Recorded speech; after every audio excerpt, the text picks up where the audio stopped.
ಹಾಗೆ ಓಂ ನಾರಾಯಣಾಯ ಪರಿಪೂರ್ಣ ಗುಣಾರ್ಣವಾಯ ವಿಶ್ವೋದಯ ಸ್ಥಿತಿಲಯೋನಿಧಿಪ್ರದಾಯ ಜ್ಞಾನಪ್ರದಾಯ ವಿದುಸಾಸುರ ಸೌಖ್ಯ ದುಃಖ ಸತ್ಕಾರಣಾಯ ವಿತತಾಯ ನಮೋ ನಮಸ್ತೆ. ನಾರಾಯಣಂ ಸುರಗುರುಂ ಜಗದೇಕನಾಥಂ ದತ್ತಪ್ರಿಯಂ ಸಕಲಲೋಕ ನಮಸ್ಕೃತಂಚ ತ್ರೈಗುಣ್ಯವರ್ಜಿತಮಜಂ ವಿಭುಮಾದ್ಯಮೀಶಂ ವಂದೇ ಭವಘ್ನಮರಾಸುರ ಸಿದ್ಧವಂದ್ಯಂ. ನಾರಾಯಣಂ ನಮಸ್ಕೃತ್ಯ ನರಂ ಚೈವ ನರೋತ್ತಮಂ ದೇವೀಂ ಸರಸ್ವತೀಂ ವ್ಯಾಸಂ ತಥೋ ಜಯಮುದೀರಯೇ. ಸರ್ವಾದ್ರ ಪ್ರಶ್ನೆ ಎಲ್ಲ ನಮ್ಮ ತಲೆಯಲ್ಲಿ ಇರಬೇಕೀಗ. ಕಿಮೇಕಂ ದೈವತಂ ಲೋಕೆ ಉತ್ತರ ವಿಷ್ಣು ದೈವತಂ ಲೋಕೆ. ಆ ರೀತಿ ಓದ್ಕೊಂಡ್ರೆ ಪ್ರಶ್ನೆ ಎಲ್ಲ ಉತ್ತರ ಎಲ್ಲ ಬಿಟ್ಟರೆ ಕೆಟ್ಟೋಗುತ್ತೆ. ವಿಷ್ಣು ವಿಶ್ವಂ ವಿಷ್ಣು ವಷಟ್ಕಾರ ಭೂತಭವ್ಯ ಭವತ್ಪ್ರಭು ಭೂತಭೃದ್ಭಾವೋ ಭೂತಾತ್ಮ ಭೂತಭಾವನಃ ವಿಶ್ವಂ. ಅದಕ್ಕೆ ಆಚಾರ್ಯ ನೂರರ್ತವೆ ಅಂತ ಹೇಳಿದರು. ಅರ್ಥ ಹೇಳೋದಕ್ಕೆ ಹೇಳ್ತಾ ಇದ್ದಾರೆ. ಅವರು ಪರಮಾಶ್ಚರ್ಯ ಆಯಿತು. ಯೋಚನೆ ಮಾಡೋಕ್ಕೆ ಆ ಮಧ್ಯೆ ಇಂಥ ವಿಷಯ ಕೂಡ ಯಾರಿಗೂ ಗೊತ್ತಿಲ್ಲ. ಇವತ್ತಿಗೂ ಬೇರೆಯವ್ರಿಗೂ ಗೊತ್ತಿಲ್ಲ. ಇದು ಓದೋದ್ರೆ ನಮಗೂ ಗೊತ್ತಿರೋದಿಲ್ಲ. ಅಂದರೆ ಅಷ್ಟರ ಮಟ್ಟಿಗೆ ಹೊಸ ಅರ್ಥ ಹೇಳಿದ್ರು. ಅದರಿಂದ ಏನಾಯಿತು, ಭಾಳ ಶ್ರೇಷ್ಠ ಆಯಿತು. 1000 ನಾಮ ಏನು ಭಾಳ ಶ್ರೇಷ್ಠ ಆಗುತ್ತೆ ಅಂತ ಕೇಳಿದರೆ ಎಷ್ಟು ಅರ್ಥ ಇದೆ ನೋಡಿ ಅಂತ ಹೇಳಿದ್ರು. ನಮಗೆ ಅರ್ಥ ಅಂದರೆ ಅದು ಗೊತ್ತಾಗಲ್ಲ. ವ್ಯಾಲ್ಯೂ ನೋಡ್ತೇವೆ. ವ್ಯಾಲ್ಯೂ ಎಷ್ಟಿದೆ ಈಗ 1 ಗ್ರಾಮಿಗೆ ಎಷ್ಟು ವ್ಯಾಲ್ಯೂ ಇದೆ ಅದಕ್ಕೆ. ಆ ವ್ಯಾಲ್ಯೂ ಇದಕ್ಕಿಲ್ಲ. 1 ಗ್ರಾಮ್ ಸ್ಟೀಲು, 1 ಗ್ರಾಮ್ ರಜತ, 1 ಗ್ರಾಮ್ ಬಂಗಾರ, ಎಷ್ಟು ಡಿಫ್ರೆನ್ಸ್ ಇದೆ ಎರಡಕ್ಕೆ ಮೂರಕ್ಕೆ. Gram is same. ಗ್ರಾಮ್ ನಾಮ ಒಂದು ನಾಮ ಎಷ್ಟು ಅರ್ಥ ಇದೆ. ಅದಕ್ಕೆ 1000 ರೂಪಾಯಿ ಅಂತ ಹೇಳಿಲ್ಲ, 1000 ರೂಪಾಯಿ, 10,000 ರೂಪಾಯಿ. ಇದಕ್ಕೆ 1 ರೂಪಾಯಿ. ಸ್ವಲ್ಪ ಚೊಕ 50 ಪೈಸೆ ಕೊಡು, ಪರವಾಗಿಲ್ಲ. ಅದಕ್ಕೆ ಹಾಗೆಲ್ಲ ಕೊಡೋದಿಲ್ಲ.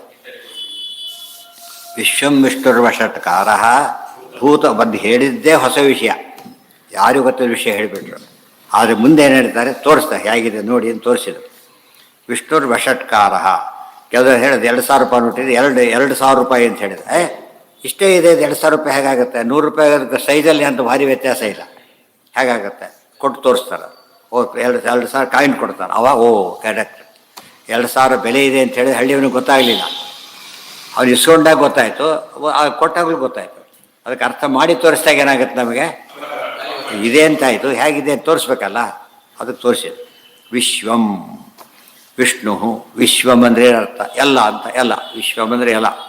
ಏನೆಲ್ಲ ಅಂತ ಪ್ರಶ್ನೆ. ವಾಸುದೇವ ಸರ್ವಮಿತಿ ಸ ಮಹಾತ್ಮ ಸುದುರ್ಲಭ. ಮಹಾತ್ಮೆ ಎಲ್ಲವೂ ದೇವರದೇ. ಆಲ್ ಇನ್ ಆಲ್ ಅರ್ಥ ಬರ್ಬೇಕಾದ್ರೆ. ವಿಶ್ವಂ ಪೂರ್ಣಂ ಸಮಸ್ತಂಚ. ವಿಶ್ವ ಅಂದರೆ ಪೂರ್ಣಾರ್ಥ ಅರ್ಥ, ಸಮಸ್ತ ಅಂತ ಅರ್ಥ. ಎಷ್ಟು ಬೇಕಾದ್ರೆ ಅರ್ಥ ಮಾಡು. ಅದೊಂದು ಅರ್ಥ ಕೂಡ ವಿಶ್ವ ಕೂಡ ಶುರುವಾಗುತ್ತೆ. ವಿಶ್ವಂ ವಿನಾಶ್ವಯತೆ ಇತಿ ವಿಶ್ವಂ ಇನ್ನೊಂದು ಅರ್ಥ.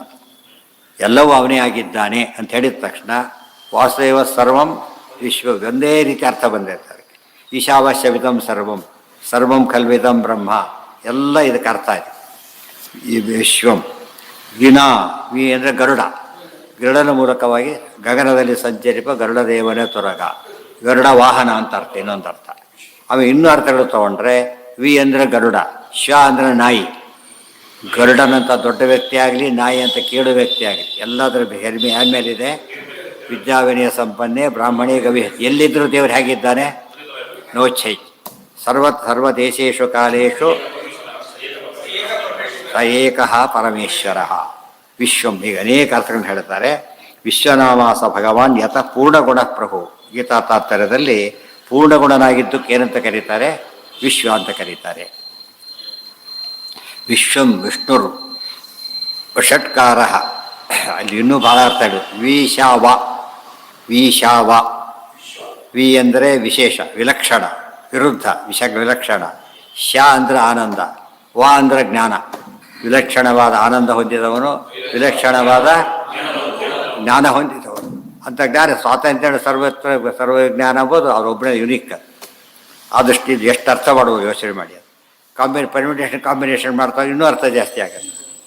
ವಿಶ್ವಂ ವಿಷ್ಣುರ್ವಷಟ್ಕಾರ ಭೂತಭವ್ಯ ಭವತ್ ಪ್ರಭು. ವಿಶ್ವಂ ಎಲ್ಲವೂ ದೇವರಾಗಿದ್ದ. ಈ ಮನಸ್ಸಲ್ಲಿ ಬರ್ತಾ ಇದ್ದರೆ ನಮಗೊಂದು ತುಂಬ ಜನ ಪ್ರಶ್ನೆ ಮಾಡೋದು, ವಿಷ್ಣುರ್ವಿಶ್ವಂ ಇರಬೇಕಾಗಿತ್ತು. ಕೃಷ್ಣಾಷ್ಟೋತ್ತರ ಶತನಾಮ ಸ್ತೋತ್ರ ಇದೆ. ಮೊದಲ ಹೆಸರು ಏನಿದೆ ಅದರಲ್ಲಿ? ಏನಂತಿದೆ? ಶ್ರೀಕೃಷ್ಣ ಕಮಲಾನಾಥ. ಕೃಷ್ಣ ಸರಿ ಹೋಯ್ತು. ಇದು ವಿಶ್ವ ಸಹಸ್ರನಾಮ ಸ್ತೋತ್ರ ಆಗಬೇಕಾಗಿತ್ತು, ಹೌದಲ್ಲ? ಇಲ್ಲ ಹೋದರೆ ವಿಷ್ಣು ಸಹಸ್ರನಾಮ ಸ್ತೋತ್ರ ಹೇಗಾಯಿತು? ವಿಷ್ಣು ಬರಬೇಕಾಗಿತ್ತು. ಅದಕ್ಕೆ ಹೇಳ್ತಾರೆ ವಿಶ್ವಂ ವಿಷ್ಣು, ಒಂದೇ ಇರ್ತದೆ ವಿಶ್ವಂ ವಿಷ್ಣು, ಎಲ್ಲ ವಿಷ್ಣು. ಮೊದಲು ಹೇಳಿ ಇನಿಷಿಯಲ್ಸ್ ಅಂತ ಹೇಳಲಿಲ್ಲ, ಇನಿಷಿಯಲ್ ಮುಂದಿಂದೆಲ್ಲ ಕ್ವಾಲಿಫಿಕೇಶನ್. ವಿಶ್ವ ಏನು? ವಿಷ್ಣು ವಿಶ್ವ. ಮುಂದೆ ಹೇಳೋದೆಲ್ಲ ಏನದು? Different aspects. ಅದು ಆಗ ನಮಗೆ ಅರ್ಥ ಆಗ. ವಿಶ್ವ ಅಂತ ಶುರು ಮಾಡಿ ಹೆಸರು ಬಿಡಿಸಿ ಎಲ್ಲ ಇನ್ಕ್ಲೂಡ್. ಅದಕ್ಕೆ ವಿಶ್ವ ಒಂದು ಪದದಲ್ಲಿ ಎಲ್ಲ ಅರ್ಥ ಬರೋಷ್ಟರ ಮಟ್ಟಿಗೆ ವಿಶ್ವ ಶಬ್ದಕ್ಕೆ ಸ್ವಾರಸ್ಯ ಇದೆ. ಮತ್ತು ಇನ್ನೊಂದು ಅರ್ಥ ಇದೆ, ವಿಶ್ವ ಅಂದರೆ ವಾಯುದೇವರಿಗೆ ವಿಶ್ವ ಅಂತ ಹೆಸರಿದೆ. ಸೊ ವಾಯುದೇವರ ಹೆಸರು ಬರಬೇಕು. ವಾಯುಜೀವತ್ವ ಸ್ಮರಣೆಗೆ ಬಂದು ದೇವರ ಸ್ಮರಣೆ ಬರಬೇಕು. ಮುಕುಂದ ಭಕ್ತಿ ಗುರುಭಕ್ತಿ ಜಾಯಿ, ಅದಕ್ಕೂ ವಿಶ್ವ ಅಂತ ಕರೆದಿದ್ದಾರೆ. ಹಾಂ ಹಾಂ, ವಾಯುದೇವರಿಗೆ ವಿಶ್ವ ಅಂತಾನೆ ವಾಯುದೇವರಿಗೆ ಹೆಸರಿದೆ. ವಿಶ್ವವಾಯು ಸಮುದ್ದಿಷ್ಟ. ಅರೆ ವಿಶೇಷಣ ಶ್ವಾಸ, ಶ್ವಾಸೋಚ್ಛ್ವಾಸ ಮಾಡ್ತಾರೆ. ಶ್ವಾ ಅಂದರೆ ಶ್ವಾಸ ಆಯ್ತಲ್ಲ, ಅವ ಶ್ವಾಸೋಚ್ಛ್ವಾಸ ಕರ್ತರು ಅರ್ಥ ಬಂದು ಹೋಗ್ಬಿಡುತ್ತೆ ಅಷ್ಟೇ. ಅರ್ಥ ಆಯ್ತಾ? ನೆಕ್ಸ್ಟು ವಿಷ್ಣು ವಷಟ್ಕಾರ ಅಂತ ಮತ್ತೊಂದು ಪ್ರಶ್ನೆ. ವಿಶ್ವ ಅಂತ ಇರ್ಬೇಕಾಯ್ತು, ವಿಶ್ವಂ ಯಾಕಾಯಿತು? ಪುಲ್ಲಿಂಗ ಪುಸ್ತಕಗಳಿಗೆ ಯಾಕಾಯಿತು? ಆಚಾರ್ಯರಿಗೆಲ್ಲ ಅರ್ಥ ಬರೀತಾರೆ. ಇದು ಆಚಾರ್ಯ ಬಗ್ಗೆ ಜನಕ್ಕೆ ಗೊತ್ತಾಗಬೇಕು. ಏನು ಪ್ರಶ್ನೆ ಇದ್ದರೂ ಉತ್ತರ ರೆಡಿ. ಯಾವಾಗ ಲಿಂಗ ವ್ಯತ್ಯಯ ಮಾಡ್ತಾರೋ ಅಲ್ಲಿ ಸ್ವಾತಂತ್ರ್ಯ ಇದೆ ಅಂತ ಅರ್ಥ. ಗೊತ್ತಾಯ್ತಾ? ಸ್ವಾತಂತ್ರ್ಯ ಹೇತುಕರಣಾದಿಗಳಲ್ಲಿ ವ್ಯತ್ಯಯ ಅಂತ ಹೇಳ್ತಾರೆ. ಲಿಂಗ ವ್ಯತ್ಯಯ, ವಚನ ವ್ಯತ್ಯಯ, ಪುರುಷ ವ್ಯತ್ಯಯ ಎಲ್ಲ ಆಗಬೇಕಾದ್ರೆ ಒಂದು ಕಾರಣ ಇದೆ, ಮಹಾವ್ಯಾಕರಣ ಸೂತ್ರ. ಅರ್ಥ ಆಯ್ತಾ? ಹಾಗೆ ಎಲ್ಲ ಪ್ರಶ್ನೆ ಪರಿಹಾರ. ವಿಶ್ವಂ ವಿಷ್ಣು ವಷಟ್ಕಾರ ಭೂತಭವ್ಯ ಭವತ್ಪ್ರಭು. ವಷಟ್ ವಿಷ್ಣು, ವಿಷ್ಣು ಅಂದರೆ ಏನು? ವಿಷಾಣ. ಐತರೇದ ಬೇಕಾಷ್ಟ ಹೇಳಿದ್ರು. ವಿಷ್ಣು ನಾಮಕ್ಕೆ ಬಹಳಷ್ಟು ವಿಶೇಷ ಹೇಳ್ತಾರೆ. ವಿಷಾಣ ವಿಷ್ಣು ಮಂತ್ರನೇ ಇದೆ. ವಿಷ್ಣುವೇ ನಮಃ ಎಂಬುದು ವಿಷ್ಣು ಷಡಕ್ಷರ ವಿಷ್ಣು ಮಂತ್ರ. ವಿಷ್ಣು ವಿಷಾಣು, ವಿಷಾವ ವಿಷಾಣು ನ. ಅದರಲ್ಲಿ ವಿ ಅಂದ್ರೇನು? ವಿಲಕ್ಷಣವಾದ, ವಿಶಿಷ್ಟವಾದ.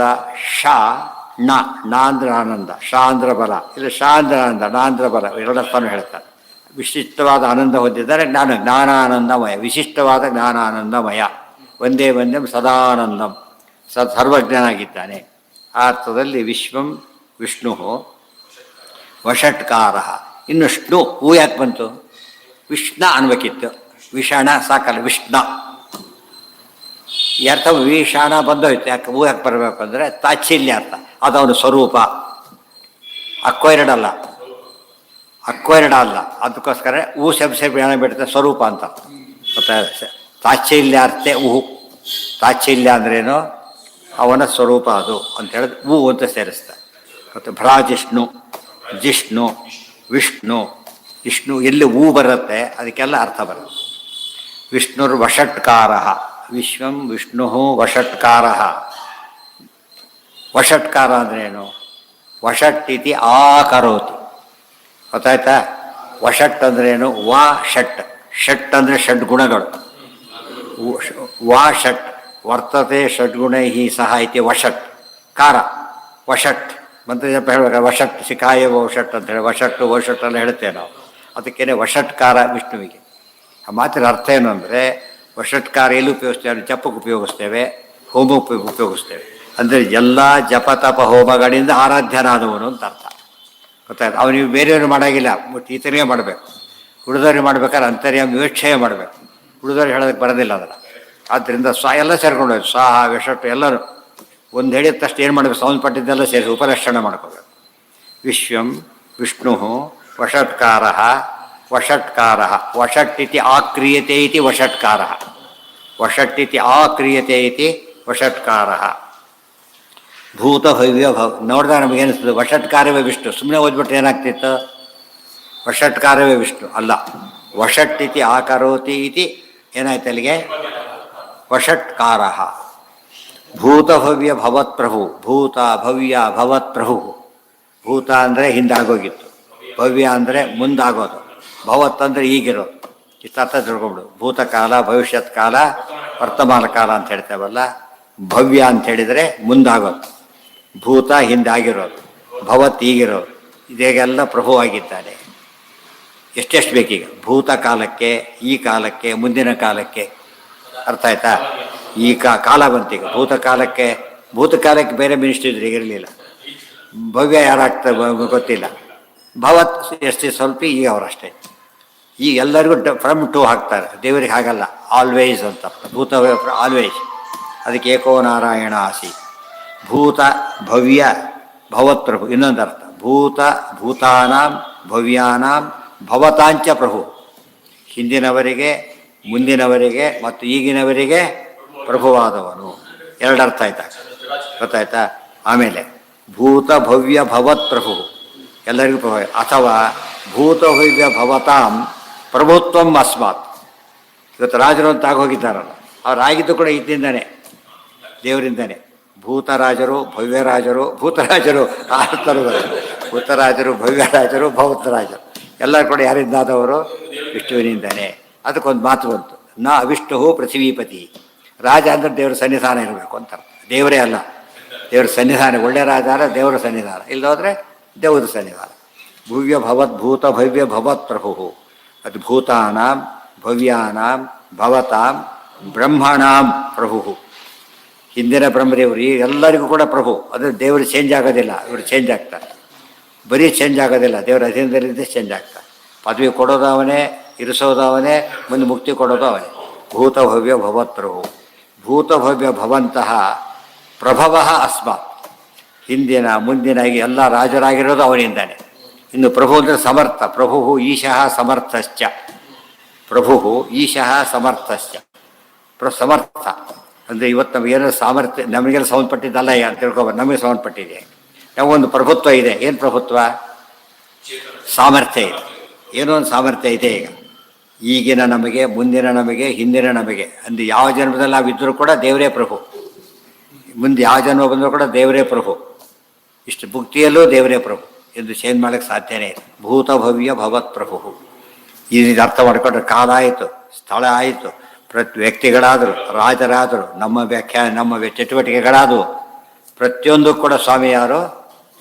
ಅಥವಾ ಭೂತ ಭವ್ಯ ಭವತ್ಕಾಲೇಶ್ವಪಿ ಪ್ರಕರ್ಷೇಣ ಭವತಿ ಇತಿ ಭೂತ ಭವ್ಯ ಭವತ್ ಪ್ರಭು. ಭೂತ ಭಗವತ್ ಕಾಲಗಳಲ್ಲೂ ಒಂದೇ ರೀತಿ ಇರ್ತಾರೆ. No change. ನೋ ಚೇಂಜ್ ಅಂದ್ರೇನು? ಅಷ್ಟೇ ಶಕ್ತಿ, ಅಷ್ಟೇ ಇದು, ವ್ಯತ್ಯಾಸನೇ ಇಲ್ಲ. ದೇವರ ಮಹಿಮೆ ಅದು. ಮುಂದೆ ನಾಳೆ ಕಂಟಿನ್ಯೂ ಮಾಡೋಣ. ತುಂಬ ಇದೆ ಅದು. ಇಲ್ಲಿ ಎಲ್ಲಿಗೆ ವಿಷ್ಣುಶಾಸ್ತ್ರ ಪದ ಉಪಯೋಗಿಸಿದ್ದಾರೆ. ಒಂದು ಸ್ವಲ್ಪ ಬೇರೆ ಒಂದು ಕಾರ್ಯಕ್ರಮ ಇದೆ.